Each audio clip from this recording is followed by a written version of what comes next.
हमें पिछले 2-3 दहाइयों की तारीख नजर आ रही है, इसमें जो नई अलाइनमेंट हुई है उससे साबित हो रहा है कि दुनिया न सिर्फ ये कि अमन अमान की तरफ नहीं जा रही, बल्कि एक तीसरी आलमी जंग की तरफ इसका मूवमेंट नजर आ रही है। अगर आप हुकूमत होते हुए इस किस्म के दहशतगर्दों को रोकते नहीं है तो आप कोलैबोरेट कर रहे हैं ना उनके साथ। तो ये अनफॉर्चुनेट बात है।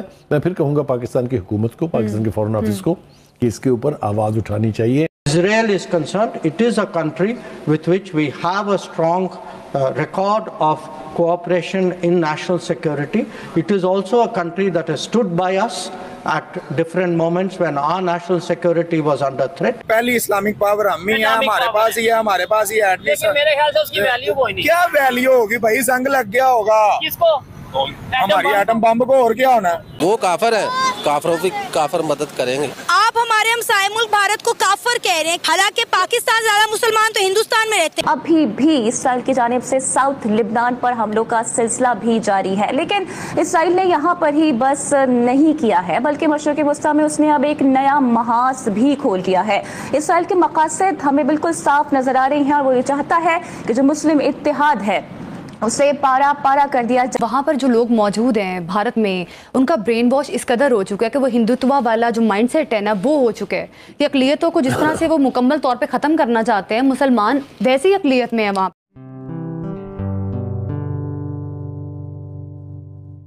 नमस्ते दोस्तों, जय हिंद। निक न्यूज़ बर्नर की रिएक्शन वीडियो में आप सभी का स्वागत है। दोस्तों, भारत और इजराइल के संबंध बहुत ही ज़्यादा अच्छे हैं। आप सभी जानते हैं कि किस तरह से भारत और इजराइल के संबंध अच्छे से रहे हैं। अब दोस्तों, भारत के फॉरेन मिनिस्टर एस जयशंकर जी ने भारत के पार्लियामेंट में खड़े होकर सरेआम इजराइल को सपोर्ट कर दिया है और साफ साफ कह दिया है कि भारत हमेशा से इजराइल का सपोर्ट करता रहा है और करता रहेगा, और भारत इजराइल को हथियार भी सप्लाई कर रहा है और करता रहेगा। हमेशा भारत इजराइल के साथ है, और ये सब हमारे ऑनरेबल स्पीकर के सामने हमारे एस जयशंकर भारत के फॉरेन मिनिस्टर जी ने कह दिया, जिसे सुनकर पाकिस्तान की मीडिया में खलबली मच गई है और वो बहुत चीख रहे हैं, चिल्ला रहे हैं अपनी मेन स्ट्रीम मीडिया में और कह रहे हैं कि सारे के सारे इस्लामिक मुल्कों के सामने इतना खुलेआम भारत ने इजराइल को सपोर्ट कर दिया है और वो बहुत ज़्यादा सत्ते में है, परेशान है पाकिस्तान। दोस्तों, पाकिस्तान ने कभी ऐसा नहीं सोचा था कि भारत इस तरह से खुलकर सभी इस्लामिक कंट्री के अगेंस्ट जाकर इजराइल को सपोर्ट करेगा। पाकिस्तान इतना ज़्यादा सत्ते में है दोस्तों, क्या बताएं। तो दोस्तों, देर न करते हुए चलते हैं आगे की वीडियो की तरफ। धन्यवाद। इराक इनको बोला कि ये हमारे लिए अजाब है, लानत है, दुनिया के लिए अजाब है। क्या कहना चाहेंगे? इसका मतलब है कि भाई इंडिया इस टाइम पूरी दुनिया के लिए ब्लेसिंग का वो बना हुआ है। बिल्कुल इसी तरह से इंडिया बिल्कुल पूरी दुनिया के लिए जो ब्लेसिंग का हुआ है, क्योंकि वो लोग किसी के साथ भी खड़े होने के लिए तैयार है। वो सबके साथ सिर्फ अपने बिजनेस के मफाद की हद तक वो काम करते हैं। और आजकल पाकिस्तान के हमारे भी जो है वो हुक्मरान यही काम कर रहे हैं। ठीक है, नहीं पाकिस्तान की तो बिल्कुल वैल्यू ही नहीं है। पाकिस्तान को तो कहीं पर कुछ माना ही नहीं जाता है, क्योंकि हमारे हुक्मरान हमारी आवाज उठा के राजी नहीं है। हमारी आवाज क्या, मैं कहता हूँ फलस्तीन तो दूर की बात, इधर जो पाकिस्तान में हो रहा है। खान साहब, मुझे ये बताएं, फलस्तीन और पाकिस्तान ओवरऑल अगर बात करें, क्या आप कहना चाहेंगे यहाँ के लोगों में और वहाँ के लोगों में क्या इस टाइम फर्क है? देखो, आजकल जो है जो फलस्तीन में बड़ा जुल्म हो रहा है। अच्छा।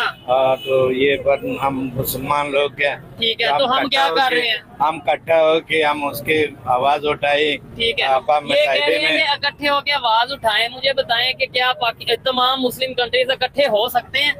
होना तो चाहिए, बनता है। क्योंकि जितना फलस्तीन में जो है वो जुल्म हो रहा है हमारे मुसलमान भाइयों के ऊपर, बहनों के ऊपर, माओ के ऊपर, पूरी मुस्लिम उम्मा को जो है इकट्ठा होना चाहिए। इधर ये चीज है ना, जो भी ईरान का प्रेसिडेंट ने आवाज उठाई, मारा गया। इसके अलावा अगर हम बात करें, हमास का जो चीफ था, वो जिसने जंग स्टार्ट की, वो मारा गया। अभी ये खबर आ रही है कि हिजबुल्लाह, जो कि एक बहुत बड़ी ऑर्गेनाइजेशन है, उसके जो हेड है उसे भी इसराइल ने जो उनसे वो मार दिया है। यानी कि जो भी आवाज उठाने की कोशिश करता है उसे मार दिया जाता है। सिर्फ यही चीज है कि जो आवाज उठाने वाले लोग हैं उनके साथ चलने वाला कोई नहीं है, और जो आवाज बुलंद करते हैं उनके साथ फिर जो है, क्योंकि वो तन्हा होते हैं। सर, इसमें एक चीज ये भी है ना कि इसका मतलब ये है कि इसराइल के पास टेक्नोलॉजी ज्यादा है। इसका मतलब ये है कि उनके पास इंफॉर्मेशन ज्यादा है, उनकी इकोनॉमी बड़ी है, इकोनॉमी बेहतर है। इस वजह से जो भी आवाज उठाएगा, या तो हम भी अपनी टेक्नोलॉजी बेहतर कर लें, अपनी इकोनॉमी बेहतर करें, फिर हम मुकाबला करें तो पता चले। बिल्कुल ऐसे ही है, लेकिन अगर पाकिस्तान और चंद हमारे जो ममालिक हैं, ईरान है या और दोस्त ममालिक हैं, खाली उनको एक कह दें कि हम भी एटॉमिक पावर हैं, अच्छा हमारे पास भी मिसाइल मौजूद है, हम आप लोगों के साथ खड़े हो सकते हैं फलस्तीन के साथ। ये जो कुव्वतें जिनका मैंने जिक्र किया है, जिसको मैं इंतहा पसंद हिंदू जत्थे कहूंगा, बल्कि हिंदू भी नहीं, वो सिर्फ जत्थे हैं और इंतहा पसंद है, वो अदालतों को भी प्रेशराइज करते हैं। बिल्कुल बुखारी साहब, अब जाहिर है इसका मलबा कहीं ना कहीं मोदी हुकूमत पर आता है कि मोदी सरकार इस चीज़ का नोटिस नहीं ले रही। अभी हम अब बात भी कर रहे थे कि 1991 एक्ट की वायलेशन है, जिसमें वाज़े तौर पे बता दिया गया है, तो फिर अदालतें इस चीज़ का नोटिस क्यों नहीं ले रही? क्या अदालतें भी उन जत्थों से काफ़ी ज़्यादा इन्फ्लुएंस है? क्या ये वजह है या उन पर भी बहुत सारा प्रेशर है? इन्फ्लुएंस कम है और डरी हुई ज़्यादा है। अच्छा, इसलिए कि वहां पर तो वो कोई बैरियर है ही नहीं ना। इन जो इंतहा पसंद कुव्वतें हैं, इनको ना तो कोई रोकने वाला है, सरकारी सतह पर तो रुकती नहीं है। आपने देखा वहाँ मुस्लिम जो अदाकार हैं, बड़े बड़े खान जो है, उनको किस किस किस्म की धमकियां मिली हैं, किस किस किस्म के उनके खिलाफ इल्जाम किए गए हैं। तो ये एक माइंड सेट है, हिंदुओं में एक माइंड सेट है। अब मोदी का देखिए कि उसकी अकल का मातम करने को दिल चाहता है कि वो 22 करोड़ मुसलमानों को कह रहे हैं कि ये सब घुसपैठी हैं, इनको भारत छोड़ के पाकिस्तान दफा हो जाना चाहिए। यानी इसके ऊपर भी मुझे हैरत यह है कि ये आलमी ज़मीर और आलमी इंटरनेशनल ऑर्गेनाइजेशन, ह्यूमन राइट्स के मामले, ह्यूमन राइट्स के चैंपियन जो हैं, वो कैसे खामोश रह जाते हैं। आप देखिए अभी जामिया मस्जिद दिल्ली की बात तो आप छोड़ दें, उसके बाद सिंबल के अंदर एक मस्जिद है, उसको भी उन्होंने कहा कि जी हाँ इसके नीचे भी मंदिर है। उसके बाद बदायूं में शमशी जामिया मस्जिद पर भी मंदिर होने का दावा कर दिया उन्होंने। अजमेर शरीफ की दरगाह जो है उसके ऊपर जो इतनी पॉपुलर, आपको पता है यहाँ से ज़ायरीन हर साल जाते हैं वहाँ यानी हाजिरी देने के लिए।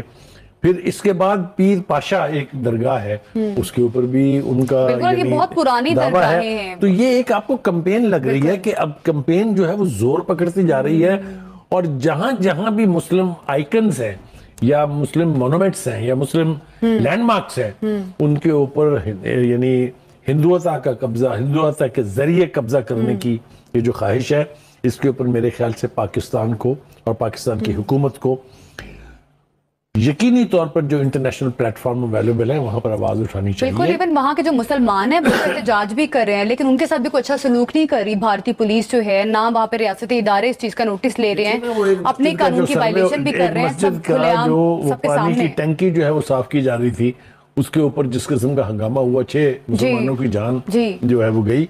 ये इस तरह का मैंने कहा ना कि चूंकि इन इंतहा पसंद ग्रुपों को हुकूमती सरपरस्ती हासिल है, बिल्कुल, और इसी तसादुम में 4 मुसलमान हलाक भी हुए, 6 एक जगह हुए। ये मुसलमानों की हलाकतों की तो तादाद बेपनाह है। हर दूसरे तीसरे शहर में, हर दूसरे तीसरे महीने हिंदू मुस्लिम कुछ फसादात होते रहते हैं। आप देख लीजिए जहां जहां भी ये हिजाब के हवाले से हिंदुस्तान में क्या हुआ, किसी के बताने की जरूरत है। तो ये एक माइंड सेट है, ये हिंदुता की पॉलिसी को पूरे भारत में नाफिज करके अखंड भारत का ख्वाब जो है वो पूरा करना चाहते हैं। दोस्तों, अगर आपको हमारी वीडियो पसंद आई है तो प्लीज़ लाइक ज़रूर करें और साथ में शेयर करना ना भूलें। और साथ ही दोस्तों, ऐसी ही लेटेस्ट वीडियो देखने के लिए हमारे चैनल को सब्सक्राइब करें, साथ ही बेल का आइकन जरूर दबाएं ताकि सबसे पहले आपको हमारी वीडियो की नोटिफिकेशन मिल सके। धन्यवाद।